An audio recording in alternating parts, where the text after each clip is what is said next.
Hi guys, welcome to law tech 369. అయితే ఈరోజు మనము కొన్ని పాయింట్స్ గురించి మాట్లాడుకుందాం. కొన్ని ఇంపార్టెంట్ పాయింట్స్ చెప్తాను. టీఎస్ లాసెస్ సంబంధించిన ఫస్ట్ ఫేజ్ అనేది నిన్నటితో అయిపోయింది.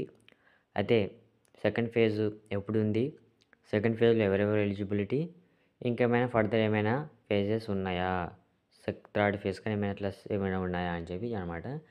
సో ఇందులో మనం క్లారిటీగా మనం చూసుకుందాము.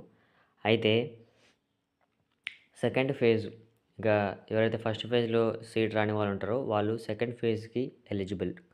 ఇంకా ఫస్ట్ ఫేజ్లో సీట్ వచ్చి కాలేజ్ రిపోర్టింగ్ అని చేసేసిన వాళ్ళు ఎవరైతుంటారో చూడండి, వాళ్ళకి కాలేజ్ నచ్చలేదు, వాళ్ళు వేరే కాలేజ్కి మూవ్ అవ్వాలనుకుంటున్నారో చూడండి, వాళ్ళు కూడా ఎలిజిబుల్.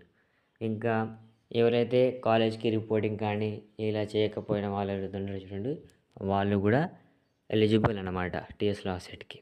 సరేనా? ఇంకా మీరు టీఎస్ లాసెట్లో రిపోర్టింగ్ అన్నీ చేసేసి అన్నీ జరిగింది, సర్టిఫికేట్ వెరిఫికేషన్ అన్నీ జరిగింది, కానీ మీరు ఫస్ట్ ఫేజ్లో పార్టిసిపేషన్ చేయలేదన్నా కూడా వాళ్ళు కూడా సెకండ్ ఫేజ్కి ఎలిజిబుల్ అనమాట. సరేనా? ఇంకా సెకండ్ ఫేజ్ ఎప్పుడు ఉంటుందంటే మనకి మ్యాక్సిమం 10 days ఉంటుంది అన్నమాట. 10 days గ్యాప్స్ ఉంటుందన్నమాట. సో మ్యాక్సిమం మనం చూసుకున్నా కూడా లాస్ట్ ఇయర్ డేటా దాంతో చూస్తే కూడా మనకి 17 to 21 మధ్యలో మనకి సెకండ్ ఫేజ్ సంబంధించిన నోటిఫికేషన్స్ అవన్నీ వస్తుందన్నమాట. సరేనా? ఇంకా స్పెషల్ ఫేజెస్ ఏమైనా ఉన్నాయా? సెకండ్ ఫేజెస్ తర్వాత మనకు ఉండేది ఒక ఫేజు స్పెషల్, అంటే స్పాట్ అడ్మిషన్ అనమాట. స్పాట్ అడ్మిషన్ కూడా ఉండొచ్చు అనమాట, మనకి చెప్పలేము. స్పాట్ అడ్మిషన్ ఉండొచ్చు అనమాట. ఆ విధంగా ఇంకా లేదు మా కాలేజ్ నచ్చలేదు ఇంకా అని ఉన్నారు చూడండి, సెకండ్ ఫేజ్లో మీరు చాలామందికి కాలేజ్ నచ్చలేదు అనమాట. సో మీరు సెకండ్ ఫేజ్కి వెళ్ళి ప్రిఫరెన్స్ ఇవ్వండి, ఎక్కువ బాక్సెస్ పెట్టుకోండి, మీకు నచ్చిన కాలేజెస్ పెట్టుకోండి అనమాట. సరేనా? అయితే సెకండ్ ఫేజ్లో మీకు సీట్ వస్తే ఫస్ట్ ఫేజ్ ఆటోమేటిక్గా క్యాన్సిల్ అయిపోతుంది.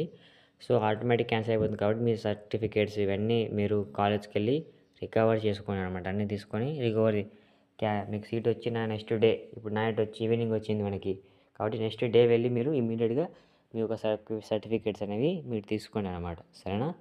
ఈ విధంగా అనమాట. ఫర్దర్గా సెకండ్ ఫేజ్ సంబంధించి ఎలాంటి అప్డేట్స్ ఉన్నా కూడా నేను మీకు వీడియో అనేది చేస్తాను అనమాట. మా ఛానల్ని లైక్, షేర్, సబ్స్క్రైబ్ చేసుకోండి. మీరు చేసుకునే లైకులు, షేర్లు, సబ్స్క్రైబర్లు ఈ వీడియో అనేది చాలా మందికి రీచ్ అవుతుందన్నమాట. సరేనా? విషయం చెప్తున్నాను అనమాట. దయచేసి మా ఛానల్ సబ్స్క్రైబ్ చేసుకోండి. Okay, thank you for watching. ఇంకా ఫర్దర్ ఏమైనా అప్డేట్స్ ఉన్నా కూడా నేను మీకు చెప్తాను అనమాట. ఓకే, ఏమైనా డౌట్స్ ఉన్నా కూడా కామెంట్ ద్వారా తెలియజేయండి. Okay, thank you for watching.